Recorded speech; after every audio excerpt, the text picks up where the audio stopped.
नमस्कार साथियों, कैसे हैं सभी लोग। उम्मीद करता हूं सभी लोग अच्छे होंगे, मस्त होंगे, जबरदस्त होंगे।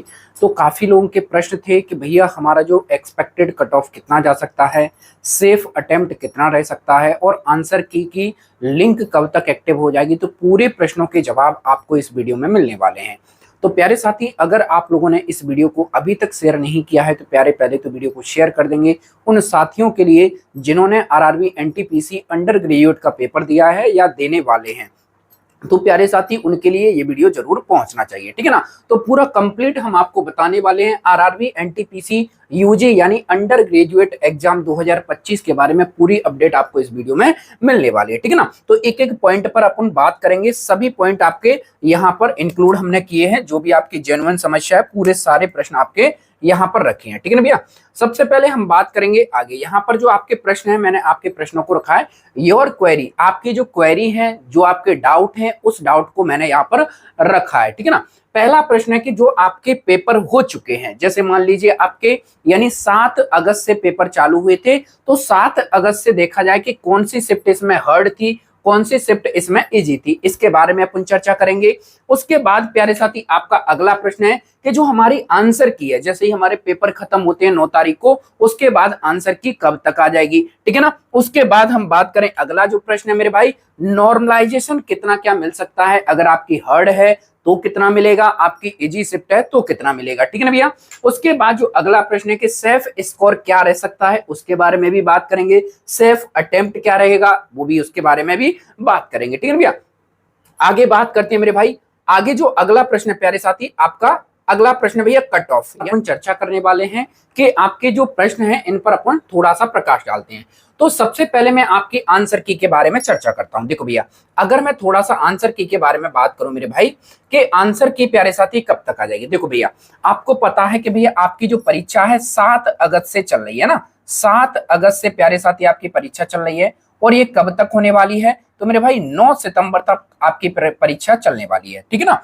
जब भी कोई भी परीक्षा होती है, अगर हम थोड़ा सा इतिहास उठाकर देखें यानी आरआरबी का, तो प्यारे साथी आप लोगों ने देखा होगा कि यानी आपके 5 से लेकर यानी 10 दिन के अंदर आपकी जो आंसर की है वो रिलीज की जा चुकी है। अब तक हमने देखा है इतिहास में, यानी अगर थोड़ा सा पास्ट वाले जैसे आरआरबी एनटीपीसी हो गया यानी ग्रेजुएशन वाला, या एएलपी का हो गया, या टेक्नीशियन क्या हो गया, आरपीएफ कांस्टेबल, या प्यारे साथी एसआई वाला, सभी परीक्षाओं में देखा गया है कि 5 से 10 दिन के बीच में हर हालत में आपकी आंसर की रिलीज कर दी गई है। तो अगर 9 तारीख को अगर पेपर खत्म हो रहे हैं तो मेरे भाई आपके अगर 6 दिन बाद अगर जोड़ा जाए, कम से कम हम मिड में रख लेते हैं, 6 से प्यारे साथी अपन 7 दिन रख लेते हैं। तो भैया 9 तारीख को अगर खत्म हो रहे हैं तो 9 7 भैया 16, लगभग लगभग यानी 15 से लेकर प्यारे साथी 20 सितंबर तक आपकी जो आंसर की है वो आपकी क्या हो जाएगी भैया, रिलीज कर दी जाएगी। यानी आंसर की कब तक आ जाएगी मेरे भाई, यानी 15 से लेकर 20 सितंबर तक आपकी आंसर की रिलीज कर दी जाएगी। ये आपका पहले प्रश्न का हमने जवाब देने का पूरा प्रयास किया है, ठीक है ना। अब जो अगला प्रश्न है मेरे भाई आपकी जो स्क्रीन पर भैया, अगला प्रश्न यहां पर आप देखते हैं। अगला जो प्रश्न है आपका हार्ड शिफ्ट से, और फिर उसके बाद है नॉर्मलाइजेशन प्यारे साथी, उस पर भी अपन चर्चा करेंगे। देखो, सबसे पहले अपन चलते हैं भैया, सेफ अटेम्प्ट आपका कितना रह सकता है और कितना प्यारे साथी होना चाहिए। देखो भैया, अगर हम बात करें थोड़ा सा पेपर के लेवल की, तो पेपर का लेवल प्यारे साथी आपको पता है कैसा रहा है पेपर का लेवल। तो भैया मॉडरेट से लेकर प्यारे साथी आपका हार्ड लेवल का रहा है। यानी अगर आपने एग्जाम दिया है तो मेरे भाई मॉडरेट टू हार्ड लेवल का पेपर रहा है, जिसमें आपके जीएस थोड़ा सा कठिन पूछा गया है, मैथ के कैलकुलेटिव क्वेश्चन पूछे गए हैं, आपके रीजनिंग के भी कैलकुलेटिव प्रश्न पूछे गए, ठीक है ना। उसके बाद प्यारे साथी आगे बात करें भैया, सेफ अटेम्प्ट कितना रह सकता है। तो भैया सेफ अटेम्प्ट की बात करें तो 85 जो लोग कर रहे हैं, यानी अटेम्प्ट की बात करूं, ये भैया मैं स्कोर नहीं कह रहा हूं, ये केवल अटेम्प्ट अगर 85 प्लस कर रहे हैं तो आप लोगों का सेफ अटेम्प्ट कह सकते हो, ठीक है ना भैया। अब भैया सेफ स्कोर कितना कहेंगे वो तो अपन आगे बात करेंगे, ठीक है भैया। वो सेफ स्कोर कितना रहेगा उसकी अपन आगे बात करेंगे, क्योंकि भैया कट ऑफ भी बताएंगे साथ में और आपको सेफ स्कोर भी बताएंगे, ठीक है ना भैया। चलिए आगे बात करते हैं मेरे भाई। आप अगला प्रश्न है आपका कि भैया आपकी जो हार्ड और इजी शिफ्ट कौन सी है मेरे भाई। अब आपको मैं बारी बारी से सभी शिफ्टों के बारे में बताने वाला हूं। तो प्यारे साथी 7 अगस्त से परीक्षा स्टार्ट हुई थी। प्यारे साथी आप लोगों की यानी कितने तारीख तक चलने वाली है, तो भैया आपकी 9 सितंबर तक आपकी परीक्षा चलने वाली है, ठीक है ना भैया। तो सबसे पहले मैं बात करूं भैया 7 तारीख का। 7 तारीख में अगर देखोगे मेरे भाई तो आपको 7 तारीख में जो शिफ्ट देखने को मिलेगी भैया, देखो भैया ये बच्चों के अकॉर्डिंग है, ये प्यारे साथी बच्चों ने बताया है उस आधार पर मैं बता रहा हूं। हो सकता है ये प्यारे साथी बिल्कुल डिफरेंट हो जाए, हो सकता है प्यारे साथी एक्सपेक्टेड चली जाए, हो सकता है 100% सही सही चली जाए, बट लेकिन ये बच्चों के द्वारा बताई गई है। जब आंसर की आएगी तब इसका बिल्कुल डिफरेंट भी हो सकता है, बिल्कुल एग्जैक्ट भी हो सकता है। ये प्यारे साथी क्या है, बच्चों के द्वारा बताई गई है। ठीक है भैया, अब बात करेंगे भैया सबसे पहले कि भैया 7 तारीख में देखेंगे भैया 7 तारीख की जो शिफ्ट है वो कौन कौन सी हार्ड है, कौन सी शिफ्ट कठिन है। तो भैया एक यानी फर्स्ट और सेकंड और थर्ड यानी तीनों ही शिफ्ट इसमें क्या है भैया, हार्ड रखी गई है। ठीक है भैया, अगर भैया 8 तारीख में देखूं तो 8 तारीख में प्यारे साथी आप लोगों को देखने को मिलेगी थर्ड शिफ्ट और सेकंड शिफ्ट, है ना। 11 तारीख में देखोगे तो 11 तारीख में आपको देखने को मिलेगी थर्ड शिफ्ट और फर्स्ट शिफ्ट, है ना। 12 तारीख में देखोगे तो भैया आपको फर्स्ट भी दिखेगी, सेकंड भी दिखेगी और थर्ड भी दिखेगी। 13 तारीख में देखोगे भैया तो 13 तारीख में भैया फर्स्ट और सेकंड शिफ्ट आपको देखने को मिल जाएगी। अगर 14 तारीख में देखोगे तो भैया आपको तीनों ही शिफ्ट प्यारे साथी यहाँ पर कठिन देखने को मिलेंगी।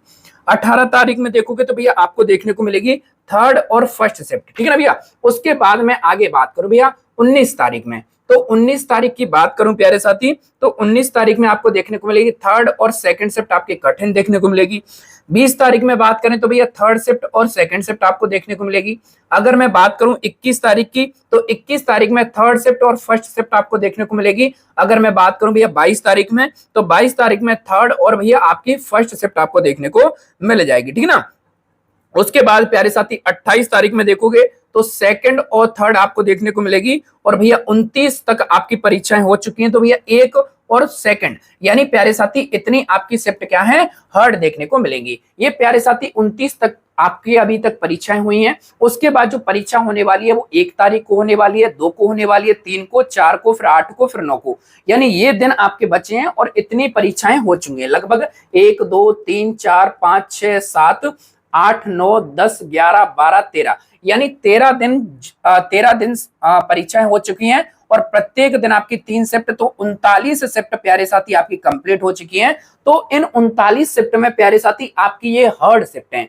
अब प्यारे साथी कितना प्यारे साथी नॉर्मलाइजेशन मिल सकता है उसके बारे में थोड़ा सा चर्चा करते हैं। देखो भैया ये प्यारे साथी बच्चों के बताया गया है ना, मैंने अभी आपको शुरुआत में ही बता दिया कि भैया ये हो सकता है डिफरेंट हो सकता है या बिल्कुल एग्जैक्ट भी जा सकता है। ठीक है ना भैया, चलिए अब ध्यान से देखोगे मेरे भाई आगे की चीजें और भी समझते हैं। इसमें और क्या क्या हो सकता है भैया, नॉर्मलाइजेशन कितना मिल सकता है। देखो भैया यहाँ पर अगर मैं बात करूं भैया नॉर्मलाइजेशन की, देखो भैया नॉर्मलाइजेशन आपको पता है कि पेपर के लेवल पे डिपेंड करता है कि भैया टॉप जो हार्ड शिफ्ट होंगे उन पे नॉर्मलाइजेशन अच्छा खासा मिलेंगे।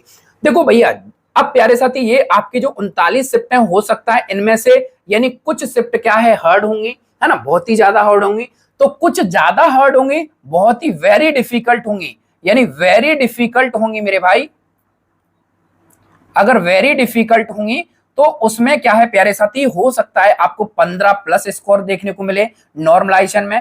और प्यारे साथी अगर केवल हार्ड रहेगी, है ना, अगर केवल हार्ड रहेगी तो हो सकता है 12 नंबर प्लस हो जाए, है ना। और भैया अगर आपकी बिल्कुल थोड़ा सा मॉडरेट है प्यारे साथी तो मॉडरेट में हो सकता है प्यारे साथी आपको कितना मिल जाए, तो भैया 10 नंबर तक मिल सकता है, किसी को 8 मिल जाए, किसी को 7 मिल जाए, ये भैया उसकी शिफ्ट पे डिपेंड करता है। ठीक है ना भैया, ये बात समझ में आई। अब चलते हैं भैया आपका सेफ अटेम्प्ट यानी सेफ स्कोर और कट ऑफ कितना क्या रह सकता है उसके बारे में अपन चर्चा करेंगे। ठीक है ना भैया, पूरा डिटेल में समझेंगे। और भैया आप लोग एक बार अब वीडियो को शेयर कर देंगे कि आपका कट ऑफ कितना जा सकता है, कितना नहीं जा सकता है। मैं बात करूंगा भैया रॉ स्कोर की, है ना। देखो प्यारे साथी ये रॉ स्कोर पे मैं आप लोगों के कट ऑफ बताने वाला हूं कि आपका जो आंसर की आने के बाद जितना स्कोर बनेगा मैं उस पर चर्चा करूंगा। नॉर्मलाइजेशन की बात नहीं कर रहा हूं इसमें, क्योंकि नॉर्मलाइजेशन में पता नहीं कितना क्या प्यारे साथी किसी बच्चे को मिला कट ऑफ में, यानी कितना क्या नंबर मिला, कितना नहीं मिला। तो प्यारे साथी यहाँ पर थोड़ा सा अभी क्या है हम रॉ स्कोर पर चर्चा करेंगे, ठीक है ना। और जैसा कि आप लोगों को पता है हमने आरआरबी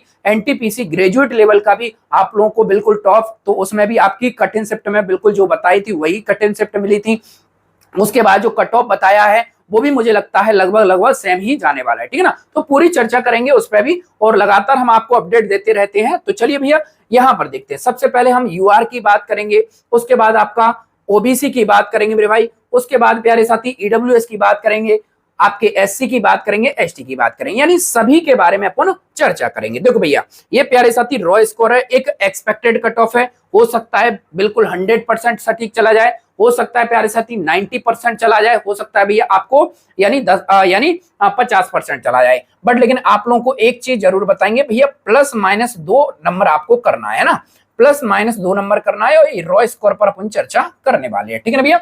अब देखो रॉ स्कोर की बात करें, अगर आप यूआर कैटेगरी से हो, अगर आप यूआर कैटेगरी से हो तो मेरे भाई अगर आपका भैया अगर आपका 70 से लेकर 74 के बीच में अगर आपका स्कोर बनना है तो भैया डेफिनेट आपका सिलेक्शन हो जाएगा, है ना। उसके बाद ओबीसी की बात करें भैया, तो ओबीसी में अगर आप 68 से प्यारे साथी अगर 72 तक आपका स्कोर बन रहा है तो मेरे भाई आप लोगों का बिल्कुल डेफिनेट लिस्ट में नाम आ जाएगा, ठीक है ना। अगर आप ईडब्ल्यूएस की बात करें तो 68 से लेकर 72 तक आप रख सकते हो इसमें। अगर मैं बात करूं भैया एससी की, तो एससी में भैया आपको 64 से लेकर 68 के बीच में आपको देखने को मिल सकता है। अगर वही मैं बात करूं एसटी की, तो भैया 62 से लेकर भैया 66 के बीच में आपको भैया रॉ स्कोर देखने को मिल सकता है। भैया ये आपका क्या है भैया, एक रॉ स्कोर हमने आप लोगों को बताया है, हो सकता है बिल्कुल 100% चला जाए, हो सकता है भैया 100% सटीक चला जाए, है ना, और प्यारे साथी हो सकता है प्यारे साथी ये 90% चला जाए। बट लेकिन ये हमने आपको एक एक्सपेक्टेड बताया है, क्या भैया, एक्सपेक्टेड बताया है, हो सकता है ना, ठीक है ना। तो आपका कितना स्कोर बन रहा है वो भी हमें कमेंट करके बताएं, आपको इसमें और क्या चेंजेस करना पड़ सकता है, या प्यारे साथी क्या आपके अकॉर्डिंग हो सकता है वो भी आप कमेंट करके बता सकते हैं। फिलहाल में इस वीडियो में इतना ही रखेंगे। अगर आपको वीडियो पसंद आई हो तो वीडियो को लाइक कर देंगे, और चैनल को जिन्होंने अभी तक सब्सक्राइब नहीं किया तो चैनल को सब्सक्राइब कर लेंगे, और वीडियो को ज्यादा से ज्यादा शेयर करेंगे। ऐसे ही पल पल अपडेट के लिए आप लोग हमारे चैनल का बेल आइकन का बटन प्रेस कर लेंगे, ताकि आपको नोटिफिकेशन तुरंत पहुंच जाए कोई भी अपडेट होगा, ठीक है ना भैया। और टेलीग्राम को ज्वाइन कर लेना है, ताकि पल पल की अपडेट आपको टेलीग्राम पर भी प्रोवाइड होती रहे, ठीक है भैया। चलिए तो मिलता हूं नेक्स्ट वीडियो में। जय हिंद, जय भारत, वंदे मातरम, wish you all the best. कोई भी डाउट रहे कमेंट जरूर छोड़ना है, कमेंट का बाकायदा हम रिप्लाई देने का पूरा प्रयास करते हैं। धन्यवाद।